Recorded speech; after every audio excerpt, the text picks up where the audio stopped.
Hi, everybody, and welcome. My name is Krista Mostowski, and I'm the Director of Public Relations for Community Hospice. I'd like to welcome you to our Community Connections webinar today on funeral planning, what you need to know. Our presenter today is Miss Kristi Ah You with Franklin and Downs. I'd like to ask you to bear with us. These virtual webinars are new for a lot of us, so we're working out all the technical issues as we go through these. So if for some reason you can't hear something or you have a question, please feel free to use the chat feature. We are monitoring it on the back end and will most definitely address your concerns. Also, if you have a question during the presentation, please leave your question in that chat field, or you can raise your hand, and we will address the questions at the very end for you. Again, we thank you for joining us, and at this time, I'd like to pass it off to Ms. Kristi Ah You. Hello, everyone. I was just making sure my cell phone's off and the ringer's down on my desk phone so that I can have, or hopefully you can have my undivided attention. So who do we have here so far in the room? Kristen. Do we just have Sam Jones? No, so Kristi, it looks like you have Dr. Podolsky, we have a Kalani Schreiner, Jeff Okay. Sabian, Coral Matish, I'm sorry if I'm not saying your names correctly, Mr. Sarath Penn, Patricia Morell. So there are 9 attendees currently that have joined us. I just wanted to make sure I wasn't, talking to myself like usual. All right, as Kristen shared, I am Kristi Ah You. I'm the managing partner of Franklin and Downs Funeral Homes. But I'm here to talk with you about anything and everything pertaining to making end-of-life planning, or just any basic questions that you have about the death care industry, or how to make arrangements, or what should you do if, and I'm going to answer all those at the end. And then if you have any follow-up questions, Kristen can get you my contact information and we can go from there. So this message is brought to you by Franklin and Downs Funeral Homes and Kristi Ah You. So over the last 20 some odd years, I have spent some time, I worked at Franklin and Downs in the beginning. I went to the San Francisco College of Mortuary Science. And then when I completed that degree, I went on to work for the Stanislaus County Sheriff's Department as a deputy coroner, and then continued throughout the next several years working on a degree in business, and eventually was promoted to chief coroner for Stanislaus County. And at that time, I was working on my master's degree in forensics when I had a nice discussion with Mr. Leroy Hart, who shared with me that they had partnered with Carriage Services. So we were actually Franklin and Downs doing business. We're Carriage Services doing business as Franklin and Downs. And so that's how I ended up here. And I've been here for 9 years. So I feel quite a lot of knowledge about this topic. So many people would say, why in the world do I even need a funeral home? Lots of families will call here and say, everything's all taken care of by the VA. And we have to say, no, there's a lot more that needs to be done. So I'll just let you know, there's death certificate and permitting. We have to process the appropriate paperwork and get all of the information for the death certificate, which is the personal information, not the cause of death. That's for the doctor. And to prepare your family member for burial or cremation, and to continue to make disposition arrangements, whether that be burial or cremation. Or maybe we're shipping you to a foreign country or something like that. So we plan all the services and contact necessary partners, the parish, the priest, cemetery personnel, veteran services. We organize music, reception services, graphic design and memorial folders and things like that. And we also assist with writing obituaries. So the reason why more families are choosing advanced funeral planning is because of how difficult it is when folks are emotional and under stress, maybe haven't had any sleep or anything to eat. And now they are coming down to the funeral home to make I would consider one of life's most important decisions. And so I'm going to show you a video real quick. Dude, how are we going to pay for Dad's funeral? I don't know. I thought he already took care of it. Yeah, he told me that too, but I haven't seen any evidence of it. I mean, did he have any life insurance or paperwork or anything like that? You've seen Dad's house, right? That place is a mess since Mom died. Just thinking of Mom's funeral, there was rosary and mass and graveside. Do you have any idea how much all that costs? I have no clue how much they cost.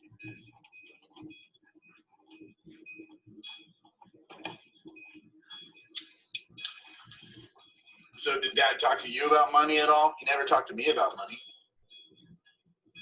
I mean, I have a student loan to pay off. I've got a kid on the way. I might have $1,000 on a credit card that I can drum up. You know, Brian, I'm not exactly in the position to pay for this either. I'm trying to save to buy a house. I don't even have one single credit card to put this Maybe on. do like a gravesite service or something like that. I don't know. What? No way. We have to do full Catholic services for Dad. You know that. I know. I'm just devastated that Dad is gone and we don't know even step one of what to do.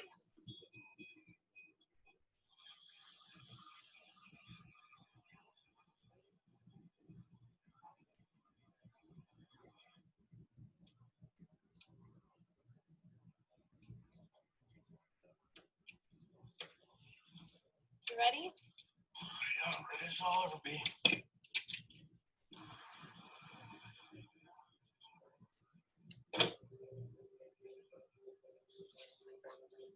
Okay, let's just say a little prayer and hope that everything comes out okay.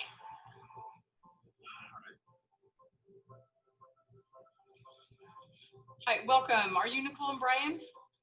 Yes? I'm Kristen Jones. I'm going to be your funeral director. And I first want to say I'm sorry to hear about your father's passing. I have his file here and all of his paperwork. Our dad had paperwork? Certainly. After your mom passed away, he came in and took care of all of his arrangements and his final wishes. See, I told you to have a little bit of faith. He did have paperwork.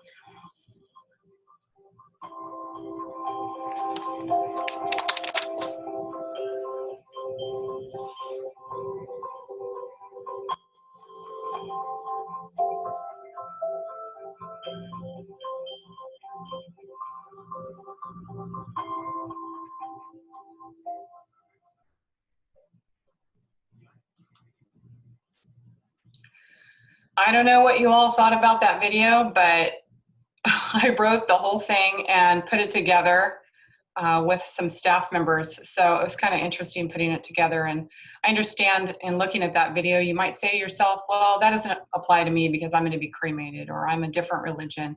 So I can't possibly put together a video that encompasses every family's situation. But I can tell you the relief that I see when folks have taken care of business in their family. So why are more families choosing advanced funeral planning? It has to do with focus on connection and healing, and planning ahead obviously minimizes the urgent tasks and decisions your loved one must confront during emotional upheaval. Like I was talking about earlier, no sleep, no food. I mean, maybe the loved one's been in hospice for an entire year, and just the stress that I see families going through. I just really want to share with you, whether you go through our funeral home or any funeral home, just taking care of these sorts of things makes it easier for everyone. So some of the questions that we're asking for when it's time, now in the COVID-19 situation, we're doing things a little bit differently, and we send the worksheet out digitally and folks are able to fill it in. But things that we're asking for are the Social Security number, information for the death certificate, like names of parents, insurance policy information, photos, place of birth, the date of birth, copy of durable power of attorney for healthcare, any information that is available on final wishes, and paperwork regarding pre-arrangements and cemetery property. For example, is there a will or a trust? I highly recommend scheduling an appointment with a legal professional or a probate attorney just because we've had awful situations that I could go into about maybe folks that have lived together, a couple for 20 years, and they're not married. So then I need to go talk to whomever the next in line on the consanguinity chart would be, and hopefully it's not the ex-wife and they never got divorced. So those are the reasons why we need the paperwork, because we legally cannot proceed with cremation or burial or anything like that until we have the legal consent in writing from the next of kin. And then the first thing is, do you want to be buried or do you want to be cremated? These are questions that you need to convey to your family so that they're not struggling with what to do. So once that decision is made, the finer points come into focus. If you've chosen burial, then selection of the casket, the vault, cemetery of interment follows.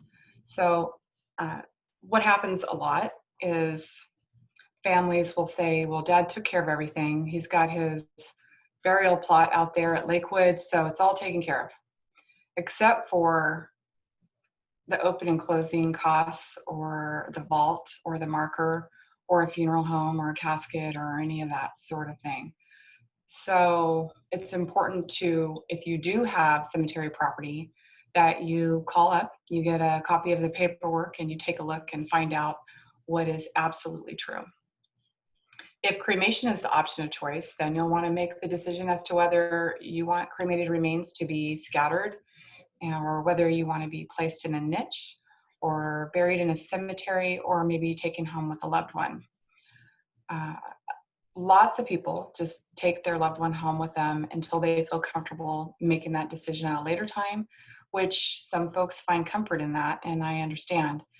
The thing is, once 20 years goes by and you've got your mom and your dad and possibly another relative and the pet dog all in the closet, somebody's got to make a decision what to do at some point. So these are things that come across. And cremated remains, also, just to throw it out there, it's hard because I don't see the audience, I don't see your facial expression, so I'm just kind of having to go off the top of my head over here. But over the last 20 plus years, I have found cremated remains in impounded cars, dumped on top of a cemetery property, just dumped on the grave of someone else. We've actually had them thrown out the window over here on McHenry out of a moving car because they were stolen out of a house that was burglarized. So just interesting things happen with cremated remains. I've got a million stories for you, but I won't get into all of them. So one day, my husband, Bart Ah You, who also works here, he talked to one of his friends from high school, and his friend from high school said, hey, my brother is buried out at San Joaquin Valley National Cemetery. But his friend lived on the East Coast, so he had never seen his brother's grave with the stone and everything. So Bart gets in his car. He's a photographer. He retired from the Bee a long time ago, was there for 27 years. So he goes out and he takes all these amazing photos. And he took a photo of this man's brother's grave and sent it to him. And the guy was just like, oh my gosh, that is the best gift that somebody could have ever done for me. So on our Facebook page, if you want to see all these photos, a lot of folks say, I don't want to go out to San Joaquin Valley. It's over there on a hill with the grass is dead. And no, it's actually quite beautiful. So as I was saying earlier, veterans benefits. A lot of veterans think it's all going to be handled. And that is not necessarily true unless possibly you've served over 20 years, you're retired. But it's important to find those things out ahead of time. And you can complete applications. We'll help you complete applications for veterans benefits. Like if you just served 4 years like most folks did, then they will cover the transfer or any transportation that is involved. But the great thing is you can actually be buried out at San Joaquin Valley National Cemetery at no cost if you served honorably in the United States Armed Services, which is just a great benefit for families. And then also your wife or your spouse or your partner can be buried out there as well. So We make those phone calls for you. You can confirm and coordinate any existing paid pre-planned funding benefits, which may cover any expenses deemed ineligible by the Veterans Administration. One of the things that comes up a lot is, well, I was in the National Guard. So the National Guard in some cases can be covered if you were ordered to go into some sort of a combat zone by the federal government, or if you served in the National Guard for over 20 years. So one of the things that you can do is you can go to the VA website and you can predetermine if you are or you aren't, and then get that information available and give to your funeral director or your family.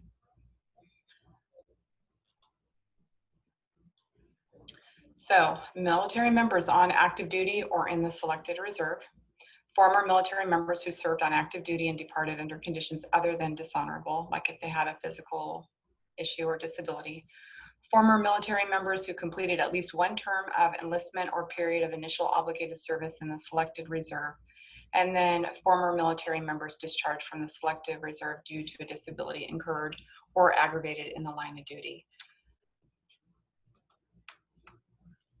So communicating your wishes, it certainly relieves your family of undue stress and a need to make decisions.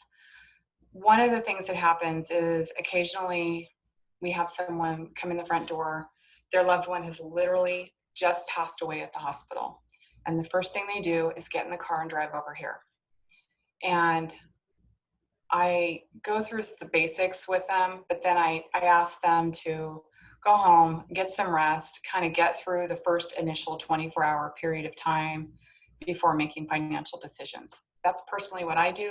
That's not what everyone does, but I just feel uncomfortable with people making decisions like that when something's just so fresh. So it's also an opportunity to protect you and your family from the effects of inflation.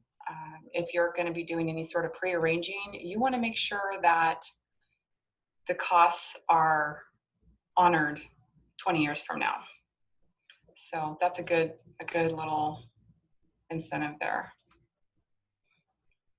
So let's just talk about for a moment about some kind of cool things that would be nice to do for your loved ones. By the way, I took that photo. I've learned a few tricks from Partner Ah You, and I also get in Lightroom. When you come here and you do funeral arrangements here, we get all kinds of interesting photos. We scan them all in, but I also put them through Lightroom or touch them up, because a lot of times these old photos, they're wrinkled or stained or whatever, so we just try to put it together nice. Another thing that you could do is you could get your own photos together ahead of time that you want shown at your memorial service, because if your family chooses them, they may not be the best photos that you would prefer, to say the least. Anyways, so another cool thing is, and I guess this would be for people who really are thinking ahead, or potentially people that know that they have a terminal illness and they have the time to put their thoughts together, to write a personal note to those that are most important to you, and to either be read privately or maybe even read out loud at your service. I'm always mentioning that folks should do this, but honestly, that would be the coolest thing for family members. So you can also take time to make a video simply stating how you feel about those that matter the most to you, and that can also be shown at a service, celebration of life, or a reception or something like that.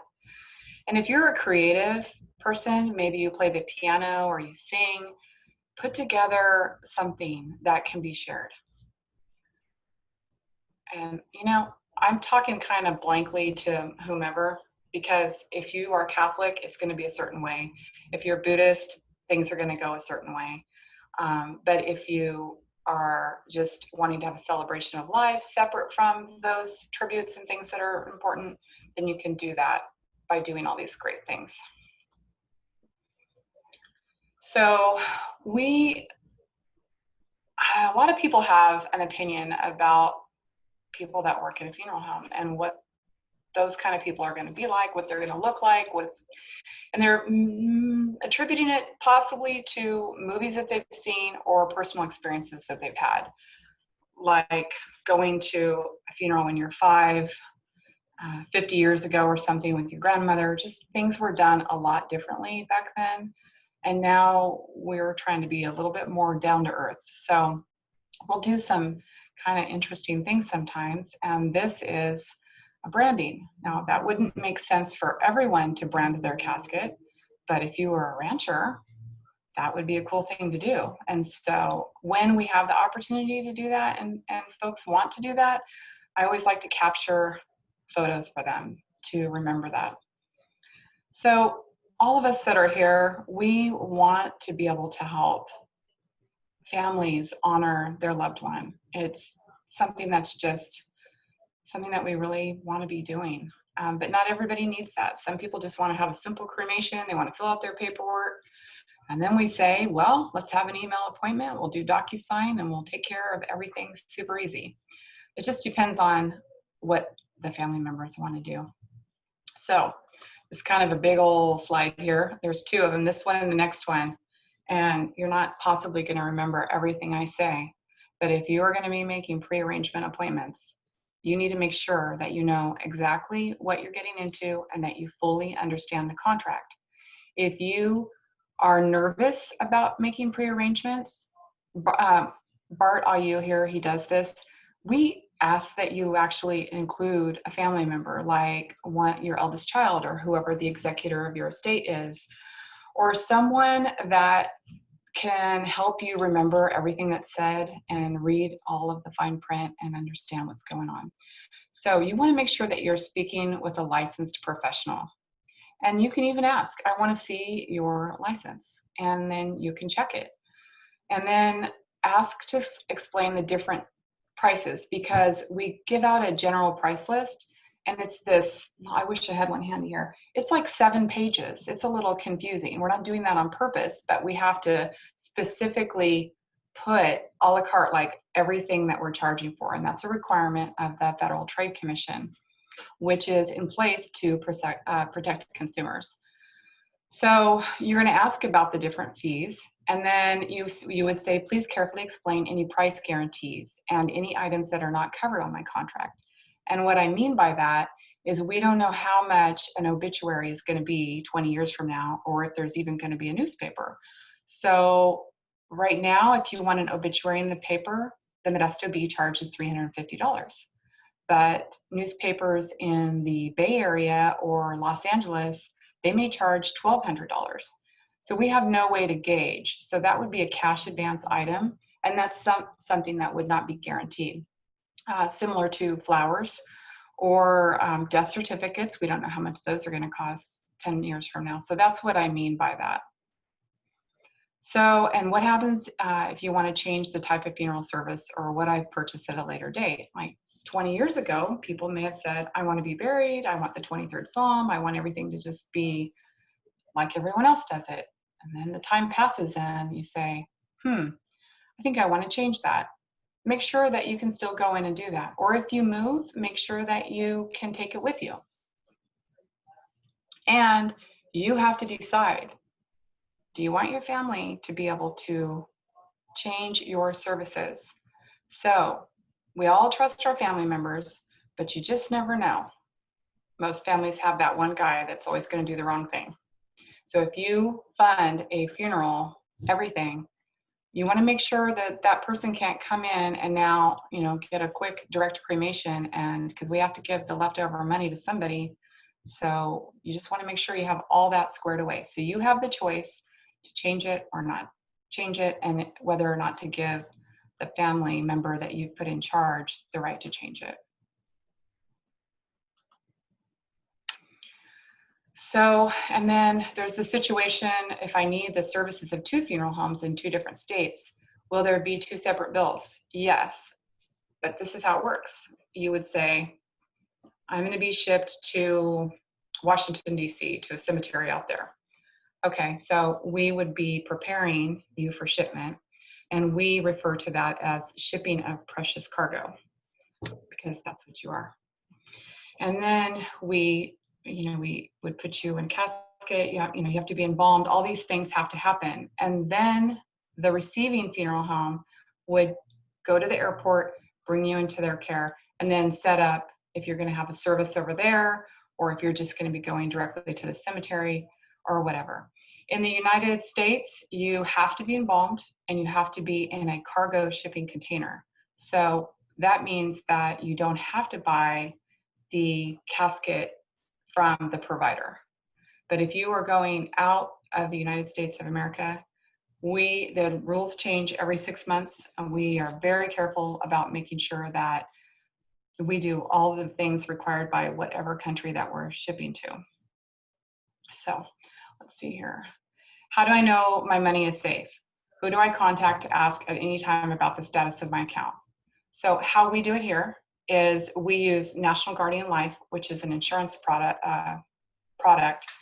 And so Franklin & Downs doesn't actually keep your funds. If we did do that, we would have to put them in a trust and earning interest. And Lou Franklin never felt like that was a good idea. He liked the idea of having a bank. Like back in the day, he would have people go down, put money in a CD, and then at the rate of interest would go with the increase of costs over the years. That has worked out well for many people and not so well for others, because if you don't tell your family members that you put money in a CD, it could get escheated back to the state of California, and it takes 6 months to get that back.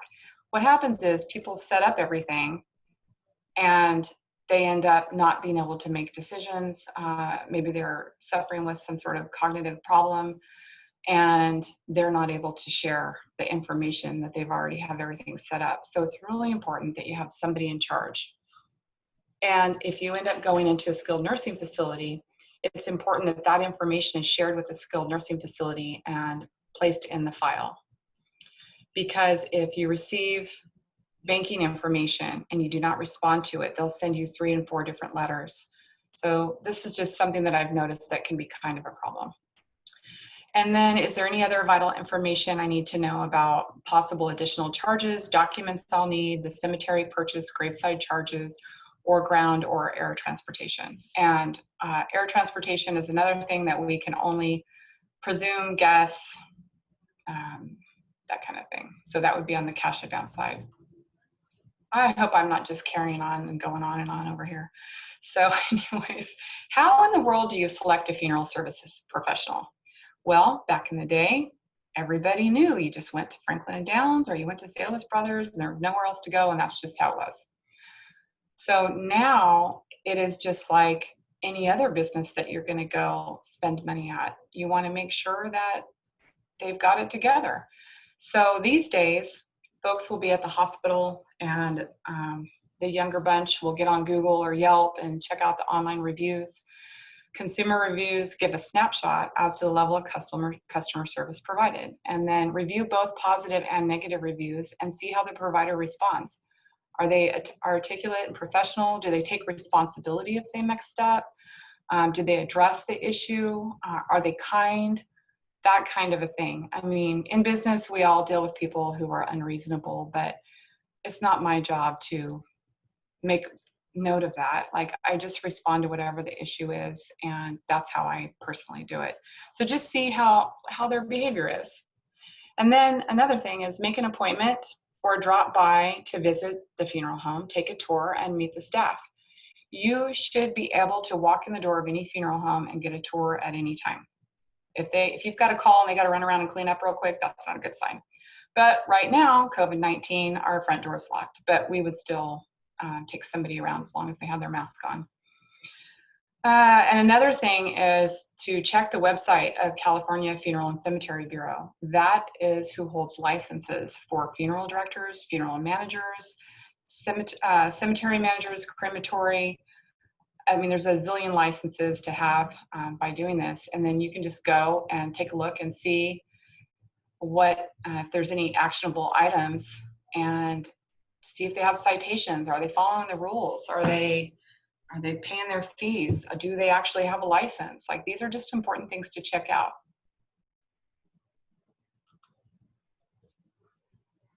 Here's Leroy. Leroy's still alive, by the way. He is doing well, but he hasn't been here lately because of this whole COVID-19 thing. But he did call me the other day and he goes, when do I get to come back to work? I go, when do we get to have real funerals again? But anyways, he's my mentor. I love him. He is a great friend to me and my family. And he's actually the first person I talked to. I walked up to the funeral home and knocked on the door and came inside, and I asked if I could talk to somebody about what it was like to work in a funeral home, and I wanted to discuss the school, and he gave me the time of day, and then they hired me and all that, and it was great. So we were founded in 1946 by Lou Franklin Sr. and Saxon Downs. And then when Lou Franklin Sr. passed away, that's when Lou Franklin Jr. and Leroy Hart partnered to provide services to the surrounding community. And that's when the McHenry and Ceres locations came to be. And the cool thing about the old colonial chapel on 12th and G is it was actually built in 1887 by George Pearly Stone. He's a local banker, and he's actually buried out at Modesto Citizens Cemetery. And that was his primary residence for 30 years. Just kind of an odd fact there. So what in the world's going on with this place? Well, that was then, and this is now, but it's not handicap accessible. And the only way to get in the building is to go upstairs. So that means you're going upstairs with wheelchairs. And we did so much research to try to figure out how to make it handicap accessible. And once you start doing that, there's no end. So none of the bathrooms were handicap accessible. And I can remember when my uncle died, we took my grandma in the wheelchair up the stairs. And I mean, she was madder than a wet hen about the fact that she had to be carried up there in her wheelchair. But anyways, there was just no way to do it. So we just gave up the lease with Lou, and now we're just at McHenry. And here we have great plans for the future, but for right now, we cannot use that building for legal reasons, obviously. So our mission is pretty simple. We are committed to being the most professional, ethical, and highest quality funeral service organization in the region. This is Bart, and this is Leroy, and a lady that they were talking to that day. This is our team right here. This is who works here. This lady, she ran off and got married, but everyone else is still here. And then we had to, we have a lot of part-timers that work with us, but since we're not having full services, we've kind of had to scale back just a bit. This is, if you ever want to know, like, what does it look like if I have to go and look at caskets? Some of the funeral homes are still have a big room with a sea of caskets, which is kind of disconcerting. Some people expect it because maybe their loved one is 99 years old and they were expecting this to happen. But other people who are maybe trying to bury their 15-year-old are just kind of, it's uncomfortable to go into a room full of caskets. So we decided to just make these little sections. So over here, if you can see my pointer, and just kind of make it a more comfortable environment. And then like if you're looking at urns and things, then this is what it looks like. And then this room is just like a little room for people to visit. We've had light receptions in there, and then I don't have an updated picture of the chapel, but everyone knows if you live around here, it's a big chapel looking room with a bunch of pews. So this is our purpose. We want to be able to provide unique opportunities. So the more that we can learn about whomever it is we're trying to honor and what their life was about, then we can take all this and create something that is a really cool experience. Obviously, we can't bring a loved one back, but we want to create a memory of something that was done for the loved one. And many people will say, well, when I die, I just want to be buried in a pine box, or I want to be cremated, or just don't even do anything. Just remember that the funeral or the memorial service or the celebration of life is for all the people that loved you. So if you take all that away, I mean, I had a lady come in here crying one day, and she was supposed to cremate her mom and throw her out in the orchard or something. Anyways, and she's just crying and crying. I said, what would you be doing if you were making these decisions? And she said, I would want to have like a memorial service out in the orchard with my mom's trees. And I just was like, oh gosh. So anyways, things just happen sometimes. So the purpose of all this, people are like, why in the world do we do it? Well, many people have funerals because they want to have a funeral mass, or they want to have a specific religious ceremony, or sometimes we just want to get people together. And I've seen a lot of families actually come together and heal after a funeral. They haven't seen each other in a long time. Maybe they've been fussing and fighting, and it's just kind of an opportunity sometimes for people to come together. So the view of the funeral has changed. Here we are. This is Bev. Actually, she works here. Her mom, Mary, worked here forever, and when she passed away, we had a beautiful tribute to her, and we had her car. She has a 57 red Chevy. We had it out in the parking lot, and they all wanted to write little notes and do a balloon release and all that kind of stuff. So and then another thing about the funeral is following the guidelines of the church, synagogue, parish, temple. I've had families, like Buddhist families, come in and they're like, we don't want the monks here. I said, well, we can't, if you want to have a Buddhist ceremony, we have to bring the monks. And they only come in a certain time. And this is how they do it. And then they say no. And then pretty soon, someone from the temple will come and say, no, this is how we have to do it. And so you got to figure that all out ahead of time and let your kids know what they're doing. So, and we're here to provide for non-traditional, when I say we, I'm speaking the funeral industry, like as a whole, is here to provide any kind of service or celebration of life. It just depends on the needs of the family. If you can see this, we have hay everywhere, by the way. That took a while to clean up. And all these cool flowers, and we have a saddle and a hat, and it was a great tribute. We did all sorts of things for that service. And this one here, the lady's last name was Stone, and she loved rocks.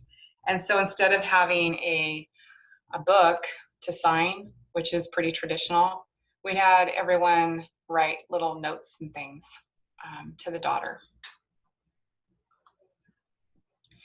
And then there's these meaningful keepsakes and other little interesting options. I mean, there's a number of things. So I'll just go through this really quick. This is a mold of a loved one's fingerprint. So I will go back there with the silicone and everything, and I'll make a mold. The difference with this versus something like this print is that's just an ink print. This is a mold, so you can actually fill the ridges of your loved one's fingerprint, which is unique to only them. And then I have a local artisan that actually makes necklaces. So it's just a cool thing. We also, people want to keep a little bit of cremated remains. And so this is a heart keepsake that they can put cremated remains in. We can also do like their initials or their name on there. And then lately we have, this is just kind of funny. I mean, some people think this is ridiculous, and other people will order like 12 knives. Actually, we had a deputy sheriff or sergeant recently that passed away unexpectedly. And his department ordered like 15 knives because we put his signature and a print, and then like in memory of, and we also did a graphic of their badge. And so it was just a keepsake for them. Again, it doesn't bring their loved one back, but it's just something that's meaningful. And the wine opener cracks me up. Like, I don't know about that one, but if the guy drank a lot of wine, it might be a great idea. So communication, as with anything, I always tell people, when we are planning a funeral, we're planning, these days, people do lots and lots of things. So it's kind of like planning a wedding, except for we do it in 5 days or 10 days. So communication is the single biggest problem with communication, is the illusion that it has actually taken place, because we think we told somebody something, but maybe we didn't, or we told one relative one thing, and 10 years later we told another relative another thing, and now they're fighting about whether it's a cremation or burial. And another thing that happens is our families these days are pretty much blended up. So if you've been married a time or two and you have kids and then you have stepkids and then you have his kids, our kids, their kids, or whatever you have, adoption, and you don't put anybody in charge or you don't plan this ahead, I have had to sit through some pretty hairy fights. And a lot of times I'll just send families home and just say, you all need to work this out. I can't proceed without you all coming to an agreement. So that can be pretty difficult. If you have 5 kids, then we would need 3 of them to sign a cremation authorization. And none of us as funeral practitioners want to get in trouble. So we're going to make sure our paperwork is correct, that we have the correct family member, and that we're doing the right thing for everyone. So with that, I don't know how long I talked for, feels like a while, but I'll take any questions. And if I can't answer it, I'll get back to you. Thank you, Kristi. That was wonderful. And yes, we could hear you and everything was good. You were not boring. You did not overtalk. So you did wonderful. Thank you. At this time, would like to invite anyone who is participating to ask any questions. You can raise your hand and we can unmute you so that you can ask your question, or you can ask it in the chat section at the bottom of your screen. So Larry Podolsky said, sounds like advanced funeral planning are all educational, but some are financial planning. What % of your customers had made advanced commitments using your services prior to their death? So if I take care of 50 families in a month, there'll usually be 3 or 4 pre-arrangements. Thank you. Larry said thank you. You're welcome. Is there anyone else that has any questions? Vanessa McCaff said, thank you, Kristi, great presentation. Thank you, Vanessa. You also have the option to raise your hand at the bottom of your screen. There's a little button and it's a hand. You can raise your hand if you'd like to ask the question yourself.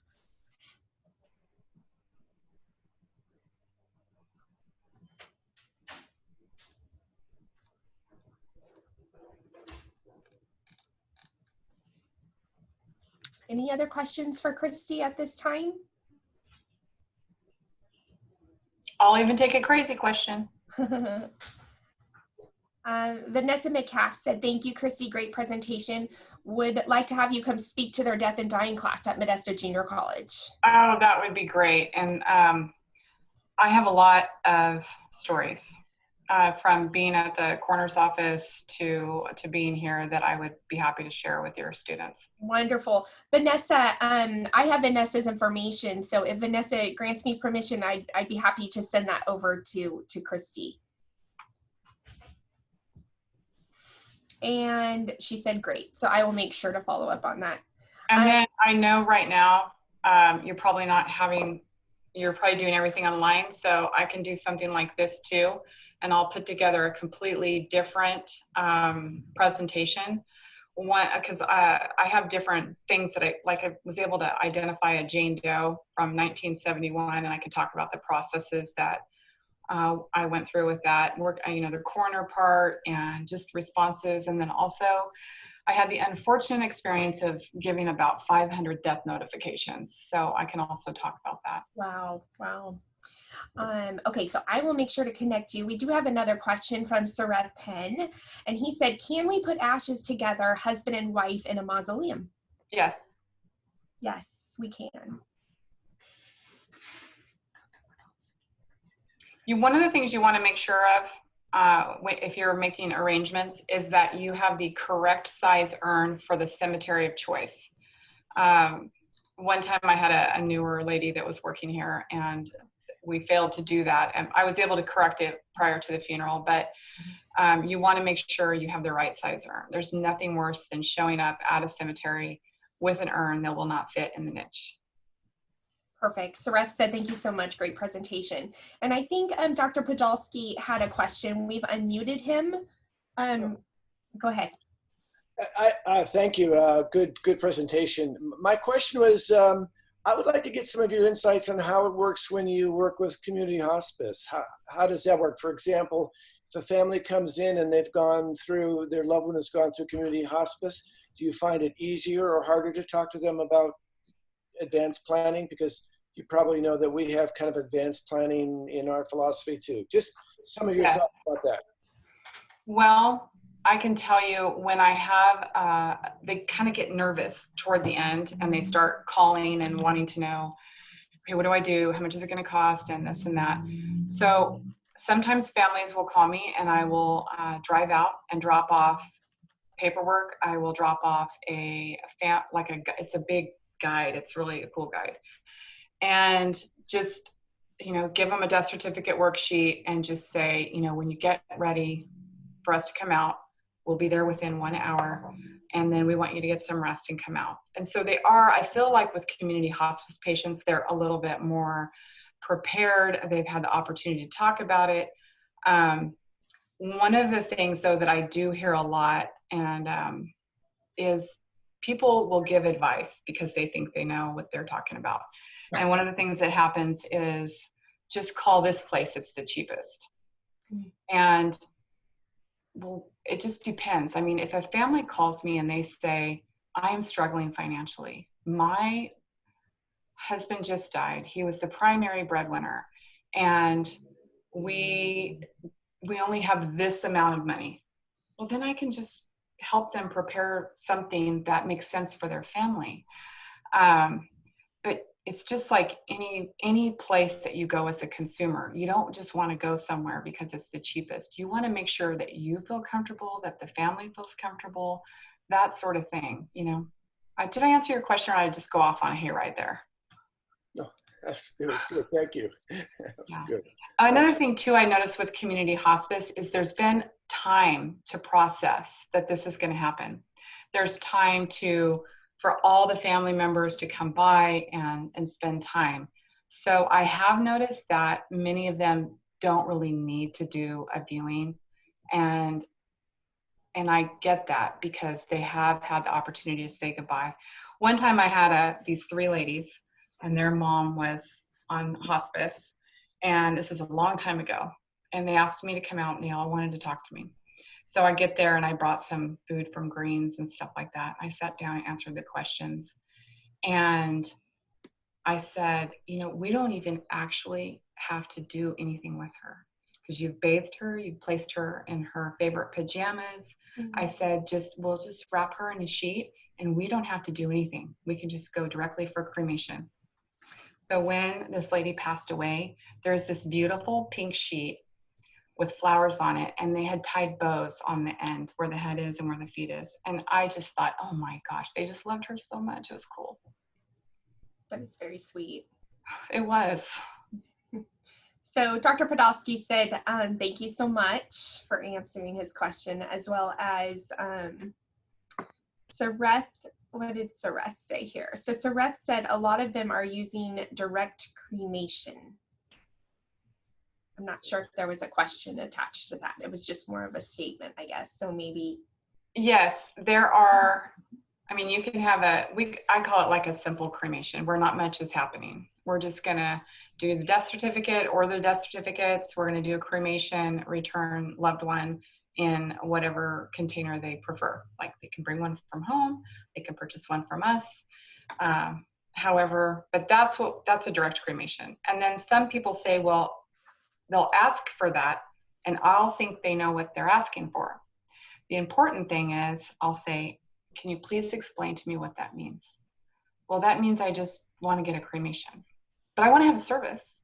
I want to have a viewing, or they'll say, I thought if I was having a cremation, I couldn't have a viewing. No, you can have a viewing. And then afterwards we go for cremation. Right. So a lot of times people give advice to people that are grieving and under stress, and they just tell them, go here, ask for this, and the person still doesn't know. And another thing that happens is they call and they get mad at us because we haven't cremated their loved one yet. And we say, no, you have to do paperwork. You've got to come down and we need to know this is really what you want. Wonderful. Yeah. Thanks, everyone. All right. Well, I don't think we have any other questions. So, Kristi, I'd like to thank you so very much for participating. I don't Absolutely. think we had too many IT technical difficulties, which is Goodness. great. And we appreciate you taking the time to join us and to provide these valuable resources and education to our community members. Thank you for allowing me to do this. I'm honored. Absolutely. Have a great day. Thank you, everyone. And lastly, I just would like to remind you, we are partnering with Memorial Medical Center for their caregiver resource group. We also have a webinar next Thursday, the 9th, and it will be at 11 o'clock. And the topic for that is caregiving for somebody high risk during COVID-19. So a lot of great tips and tools to keep yourself as well as the individuals you're caring for safe. So if you'd like that information, please email us or call us. Our number is 209-578-6300. Just ask for Krista Mostowski, and I'm happy to get that information over to you. On that note, we hope you stay healthy and safe, and please, everyone, wear those masks and socially distance when you're outside and around others. So thank you so much. Bye-bye. Bye.